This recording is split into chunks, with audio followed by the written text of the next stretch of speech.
bravo de faire cette plateforme, c'est pourquoi nous devons aussi lutter, c'est de aussi réécrire notre histoire passée et la transmettre. Parce que ça, c'est au moins aussi important que ce qu'on fait aujourd'hui. Voilà. Et vous parliez du passé et du futur, je suis complètement d'accord avec vous. Et si on ne rappelle pas les femmes importantes qu'il y a eu, les femmes qui ont voulu prendre le pouvoir ou qui n'ont pas pu le prendre ou qui ont été importantes et comment on les a effacées de l'histoire, c'est grave.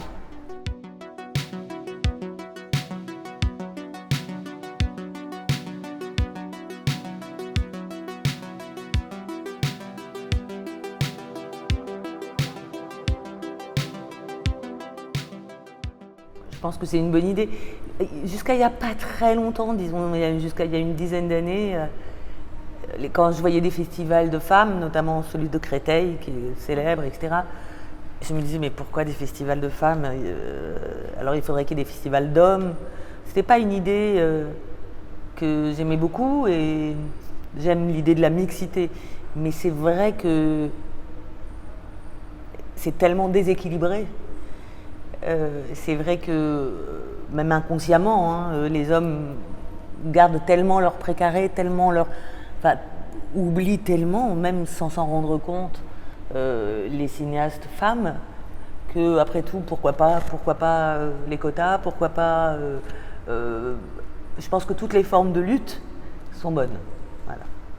Ramenez-vous les gars, il est en train de les partouzer là, toutes les trois là. Comment ça, partouzer? Non, c'est des conneries là. Il est fou. Mais écoute Charlotte, mais on n'a pas idée de s'habiller comme ça, même toi à l'époque était quand même plutôt affranchie. Ah cette jupe, un ras le bonbon là, mais c'est bien simple, à chaque fois qu'elle se baisse, il y a un blanc dans la conversation, c'est pas normal. J'étais dans une école de théâtre en même temps que j'étais dans une école de chant classique. Et j'ai aimé passionnément les deux. Bon, ça c'est une chose, sauf qu'en France, on n'a pas du tout de tradition de comédie musicale. Et bon, bref, donc j'ai continué à faire de la musique tout le temps. J'ai toujours fait de la musique, mais personne ne le savait. Je faisais ça pour mon plaisir, de façon privée. Bon. Et puis, je voulais simplement être actrice. Sauf que, je trouvais pas drôle. On me proposait, j'allais dire rien d'intéressant, mais en fait, on ne me proposait rien, tout simplement. Et donc, comme le temps passe vite, et pour une actrice, n'en parlons pas, et comme j'ai eu la chance de rencontrer Jean-Pierre Bacri, qui voulait écrire aussi, pour d'autres raisons, qui avait déjà écrit, et on a commencé à écrire pour le théâtre, pour qu'on puisse jouer des rôles qui nous intéressaient et des thèmes qui nous intéressaient. Et puis, c'est comme ça que je suis devenue auteur, et puis ça a eu du succès, donc c'est devenu des films. Et au départ, on nous a proposé en France de réaliser nous-mêmes le film parce que, encore aujourd'hui, sur, mettons, 200 films réalisés en France, il doit y en avoir 20 qui sont réalisés par quelqu'un d'autre que l'auteur, mais en général, il y a cette tradition, donc bon. Mais on a dit non, je ne me sentais pas du tout capable de ça, et puis c'était pas mon désir, franchement, au départ. Sauf que le fait qu'on m'ait dit ça, qu'on m'ait proposé de le faire, bon... Et du coup, la première réalisation d'une de nos pièces, Cuisine et Dépendance, en fait, tout le temps, je me disais, qu'est-ce que j'aurais fait, moi? Ah, pourquoi il met sa caméra là? Pourquoi il choisit ce décor? Enfin, je me rendais compte que j'avais tout le temps un réflexe d'observation. Et puis après, il y a eu une autre pièce qui a été faite par Clapiche, Un air de famille. Et là aussi, je continuais à réfléchir. Et puis, Alain Resnais est venu nous demander de travailler pour lui. Et là encore, malgré tout l'immense talent de Resnais ou de Clapiche, il y avait des endroits, des scènes qui ne faisaient pas comme je les avais imaginées. Tu me reconnais pas? Non, non. C'est pas grave. Mais on se connaît d'où exactement? Excusez-moi, hein, mais je... Ça n'a aucune importance. On a juste couché ensemble. Donc, à un moment, j'ai eu besoin d'aller du début à la fin du processus de création. Et je crois en plus qu'il y a quelque chose que j'adore, c'est faire plein de métiers différents, comme vous pouvez le constater, et d'être dans des milieux complètement différents. Quand on est actrice, on est un peu que dans un certain milieu, traité d'une certaine façon, et ça me plaît et ça m'a plu d'être à d'autres endroits, dans une autre position. Quand on est avec les techniciens, c'est pas pareil. Quand on est avec la post-production, c'est pas pareil. Voilà, c'est comme ça. Et puis, il se trouve que j'ai chanté dans un film, qu'on est venu me demander d'abord si c'était ma vraie voix et si, d'ailleurs, je chantais L'eau douce, que j'ai connue, une chanson que j'ai connue par un film d'Almodovar, enfin bon, peu importe. Mais voilà, et on m'a proposé de faire des concerts de façon professionnelle. Et comme à ce moment-là, j'avais 40 ans, je m'en foutais un peu de ce qu'on allait penser, parce que, bref, je me suis dit, bah oui, pourquoi pas faire ça de façon professionnelle. Et donc, j'ai commencé à faire ces concerts, et puis après, beaucoup d'autres, et maintenant, ça fait partie entière de ma vie. Voilà. Ce qu'on voulait vous dire, c'est qu'on va se fiancer le 14 mars. Parce qu'en fait, derrière lui, il y avait une statue avec un doigt comme ça, mais vraiment pointé sur lui. Ça, c'est la voyante qui vous l'a dit. Ah non, ça c'est mon rêve. Ah d'accord, mais la voyante, vous l'avez dit, ça. Enfin, elle est pas vraiment voyante, mais oui, elle me l'avait dit. Disons que je crois d'abord on se comprenait très très très très bien et très très vite. On avait des points de vue différents sur certaines choses, mais fondamentalement, on avait des points de vue très proches sur la vie, sur le jeu social, sur les rapports humains, les rapports de force, de domination, sur la difficulté de changer, la difficulté de changer de milieu. Voilà, on avait surtout beaucoup d'énervement commun, beaucoup de rage commune, de colère commune, et de sentiments d'injustice aussi, souvent. Et donc, ça, c'était le plus important, c'est qu'on avait cette base commune et ce regard sur la vie et les gens, je pense qu'on avait ensemble. Et puis oui, il y avait des points de vue un peu différents, et dans ces cas-là, c'était pratique parce qu'on pouvait les mettre dans un personnage qui pensait plus comme ça et un autre personnage qui pensait plus comme ça. Et on pouvait s'amuser, ou en tout cas faire parler ces différents points de vue à travers nos différents personnages. Non, je suis pas capable de conduire. Je suis pas capable de... Je conduirai plus jamais. Vous pouvez très bien conduire, il faut regarder le rétroviseur simplement. Contact, clignotant, rétroviseur. Bien sûr. On va passer là. Mais vous préférez pas conduire? Je sais conduire moi déjà. Attends. Rétroviseur. Rétroviseur. Non, c'est pour regarder derrière le rétroviseur. Moi, il y a une définition, s'il faut en trouver, que j'aime bien, qui s'appelle comédie dramatique. Ça vient du théâtre.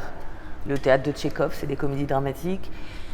Et je pense que ça définit assez bien ce qu'on fait, puisque on peut rire. Ce sont des comédies, c'est traité d'un point de vue de comédie, mais il y a du fond et il y a du drame, et on peut aussi pleurer. Ça dépend toujours de où on se place comme point de vue. Et bien sûr, tout ce qui est sociologie, tout ce qui nous empêche justement de changer, d'être, de vivre vraiment sa vie, tout ça nous a toujours beaucoup intéressés.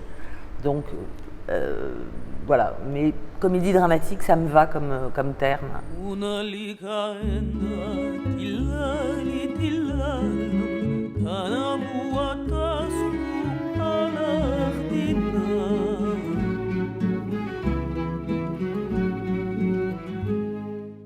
J'ai aussi participé à d'autres choses et j'ai réalisé quand même quelques épisodes en thérapie, mon rêve, donc j'ai continué.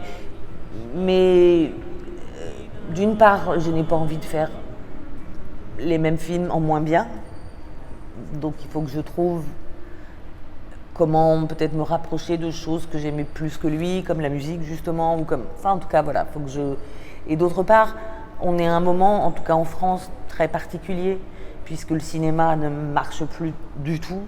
Donc pour trouver de l'argent pour les films de cinéma en France, c'est devenu compliqué. Et que du coup, par contre, les plateformes, les séries nous demandent des séries, mais dans des conditions, pour l'instant, où moi je n'ai pas trouvé ma liberté, qui est évidemment essentielle pour moi. Donc, les contraintes, il y en a toujours, et je fais avec, évidemment, mais des contraintes que je peux comprendre. Quand c'est des contraintes de marketing, j'ai pas envie de rentrer là-dedans. Donc, les deux mises ensemble font que pour l'instant, j'attends que le fond et la forme aillent mieux et nous verrons. Adoré. Voilà, une femme libre. Et c'était une série, elle m'a dit qu'elle avait une totale liberté, donc merveilleux.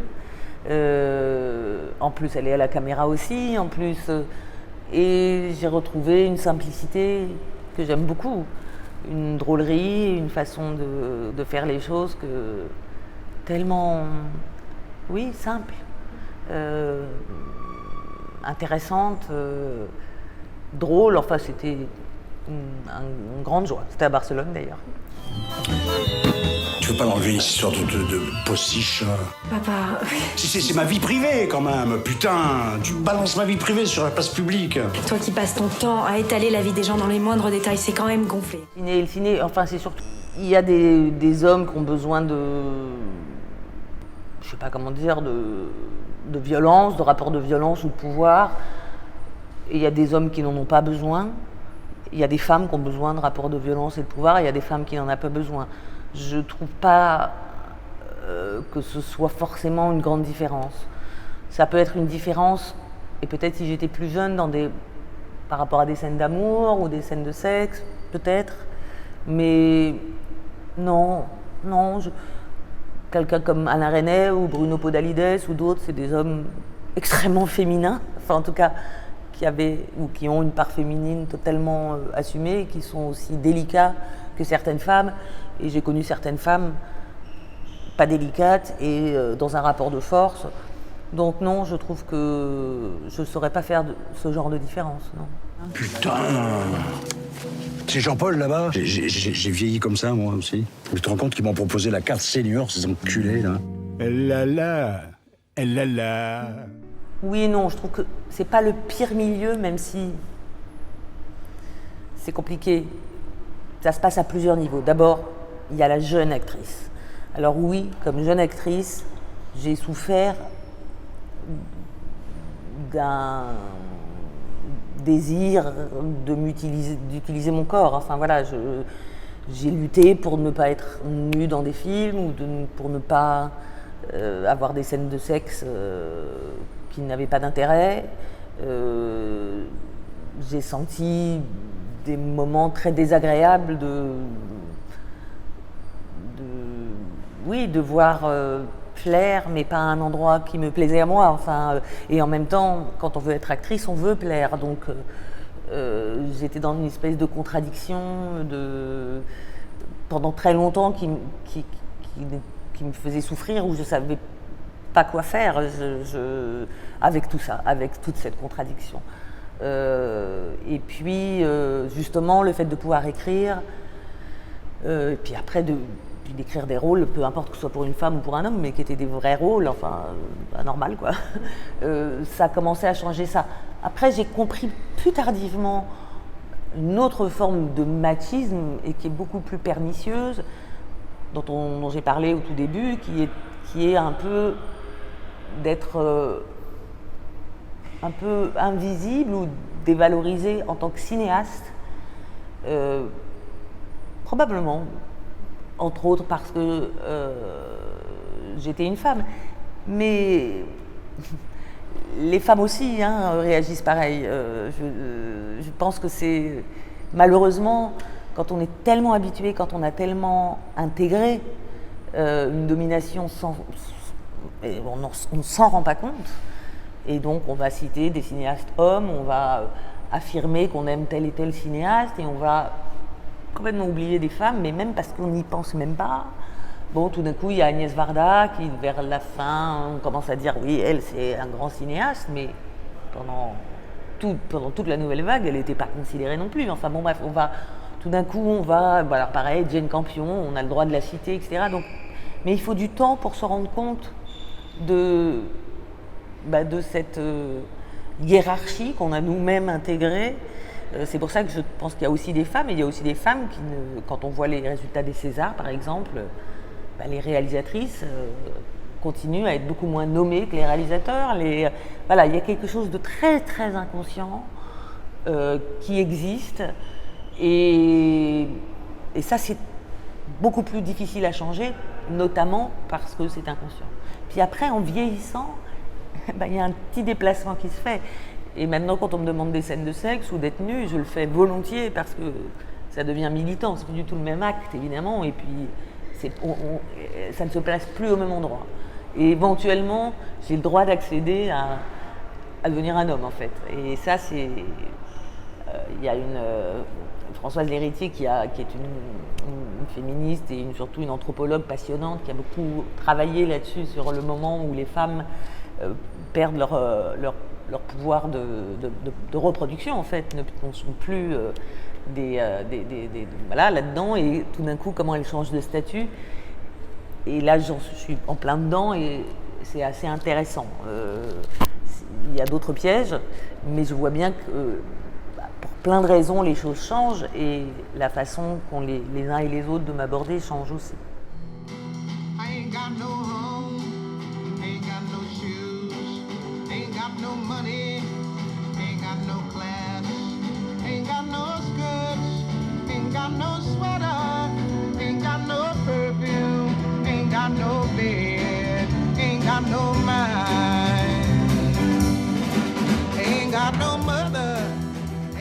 Blandine Lenoir, la réalisatrice de 50 Primavera, était totalement, oui, en avance. C'était drôle. C'est drôle quand on a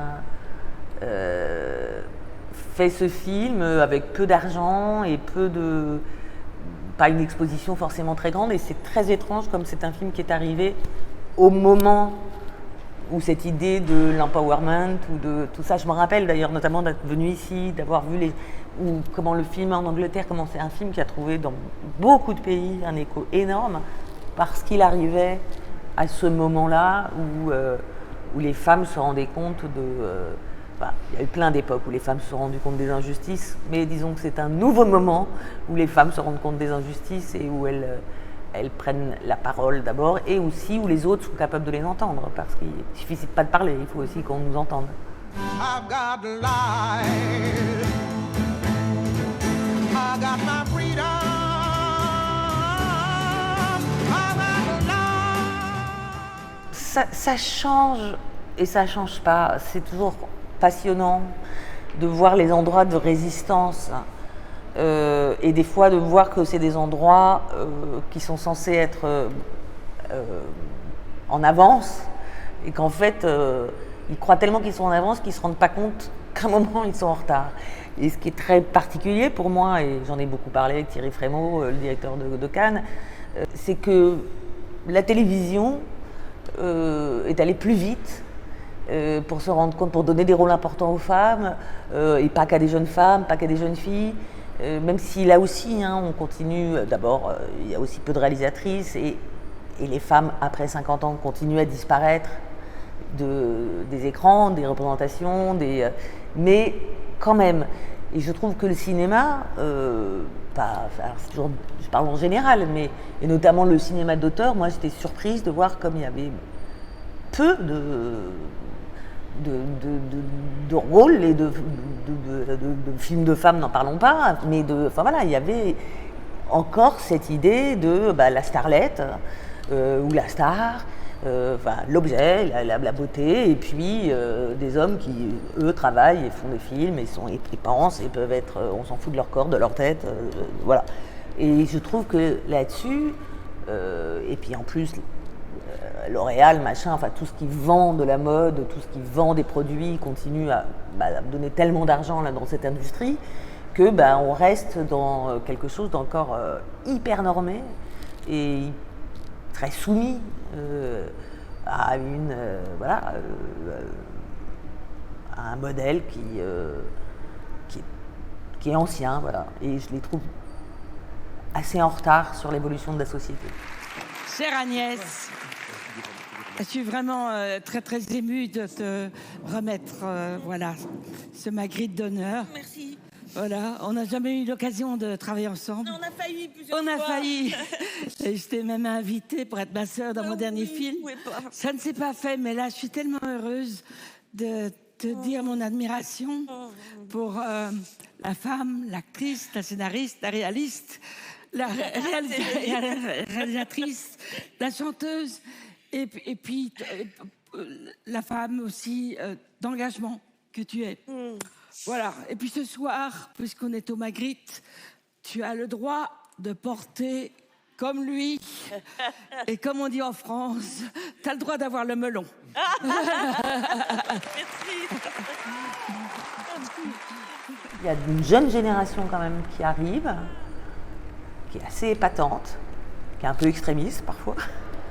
Donc j'ai des discussions assez violentes, mais en tout cas j'ai l'impression qu'elle n'a pas envie de se laisser marcher sur les pieds, et puis que tout ce qui est autour du genre, même si là encore il y a des résistances immenses et qu'on ne sait pas quand est-ce qu'on retournera en arrière, on voit bien en étudiant l'histoire des femmes et des hommes et l'histoire du féminisme qu'en fait, et c'est ça qui est désespérant, il y a eu des femmes cinéastes, il y a eu des femmes compositrices, autrices, peintres, qu'il y a eu des mouvements, on a eu le droit de divorce et puis on l'a enlevé, il y a eu plein d'avancées dans l'histoire de l'humanité par rapport aux femmes, mais non seulement on les a enlevées, on a reculé, mais on a effacé cette histoire.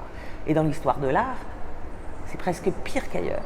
On a effacé la façon dont on efface les luttes qui dérangent et les revendications qui dérangent est quelque chose de fascinant et de terrifiant.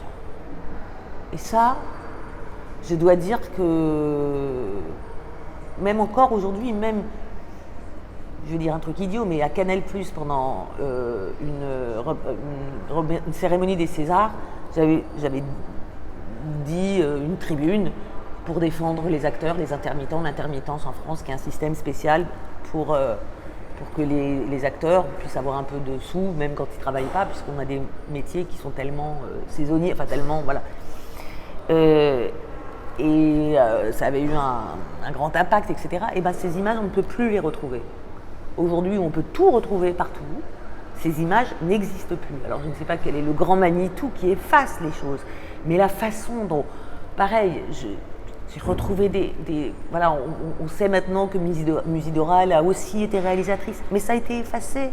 On parle de Méliès, on parle de machin, on parle de etc. Enfin, c'est hallucinant. La force de cet effacement-là, la force de qui écrit l'histoire, c'est-à-dire les vainqueurs, et qui décide ce qui a de la valeur, en plus en art, en peinture, mon amie qui est là est peintre, elle en sait quelque chose, en tout, c'est des gens qui décident si tel peintre, si Berthe Morisot a moins d'intérêt que Renoir ou que tel impressionniste de telle époque. C'est les critiques, c'est les gens, c'est les hommes eux-mêmes qui décident. Et ça, ce pouvoir-là, dont on parle peu, et quand on se rend compte qu'on a été floué, en fait, qu'on nous a menti sur telle ou telle histoire, c'est révoltant, c'est un gouffre qui s'ouvre sous nos pieds. C'est pourquoi, bravo de faire cette plateforme, c'est pourquoi nous devons aussi lutter. C'est de aussi réécrire notre histoire passée et la transmettre. Parce que ça, c'est au moins aussi important que ce qu'on fait aujourd'hui. Voilà. Et vous parliez du passé et du futur, je suis complètement d'accord avec vous. Et si on ne rappelle pas les femmes importantes qu'il y a eu, les femmes qui ont voulu prendre le pouvoir ou qui n'ont pas pu le prendre ou qui ont été importantes et comment on les a effacées de l'histoire, c'est grave. Les producteurs sont des hommes, les techniciens sont des hommes, les metteurs en scène sont pour la plupart des hommes. Heureusement, quand même, c'est pour ça que c'est intéressant. Il y avait déjà des actrices, même à Hollywood, qui ont traversé ça, avec difficulté parfois, mais Bette Davis, Katharine Hepburn, Anna Magnani, toutes ces femmes-là m'ont toujours énormément plu, énormément fascinée. Et justement, c'est aussi des femmes qui ont su vieillir à l'écran, ce qui n'est pas évident du tout. Heureusement, elles existaient et on pouvait avoir ces modèles-là plutôt que juste des Marilyn Monroe ou d'autres qui, mis à part leur rôle, en plus, terminaient soit en se suicidant, soit en disparaissant, parce que quand elles n'étaient plus obligées de désir, plus personne ne savait quoi en faire. Donc, ces femmes-là ont compté pour moi. Delphine Seyrig aussi, beaucoup en France. Mais j'ai découvert bien après son documentaire « Sois belle et tais-toi » qui est tellement incroyable. Et puis toutes ces prises de parole, par exemple. Là aussi, elles ont été assez effacées. On les connaît peu. Elles reviennent un petit peu maintenant, on recommence à entendre, mais bon, elles avaient disparu. Jack Warner, le chef du studio, voulait que je mette des faux seins. Il n'aimait pas des femmes avec des petits seins. Alors c'était très clair, j'étais un produit du marché et il fallait bien que je m'arrange pour me rendre commerciale. Vous connaissez la phrase de Simone de Beauvoir, il suffira d'une crise. Je ne sais pas, j'espère, je pense que les rôles de femmes plus âgées continueront, même si ça n'a pas beaucoup progressé. Ça a progressé pour quelques vedettes. Mais pour les autres rôles un peu moins connus, ça reste très très difficile. Et en plus aussi au théâtre, toutes les œuvres de théâtre jusqu'à peu sont remplies d'hommes. Enfin, il y a 10 hommes et 2 femmes. Donc les pauvres, on n'a pas non plus la possibilité de se rabattre forcément au théâtre, même si plus récemment il y a plus de rôles. Mais j'ose croire que c'est un vrai changement. J'ose croire que c'est une vraie prise de conscience. Ce qui est fou en plus, c'est que ce sont les femmes qui achètent les places de théâtre, les places de cinéma, c'est beaucoup plus les femmes qui se déplacent, qui vont, donc il y a un public évident qui existe. J'espère que ça change et que ça changera. Mais c'est pas une lutte facile parce que, indépendamment des femmes, vieillir, les gens qui vieillissent, on n'a pas envie de les voir.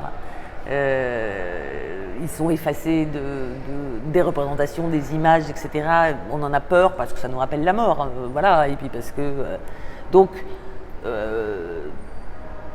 c'est une lutte qu'il faut mener et qu'il faut continuer à mener quoi qu'il arrive, pour même montrer la beauté qu'il peut y avoir à vieillir, la beauté qu'il peut y avoir. Je suis plutôt optimiste pour ça.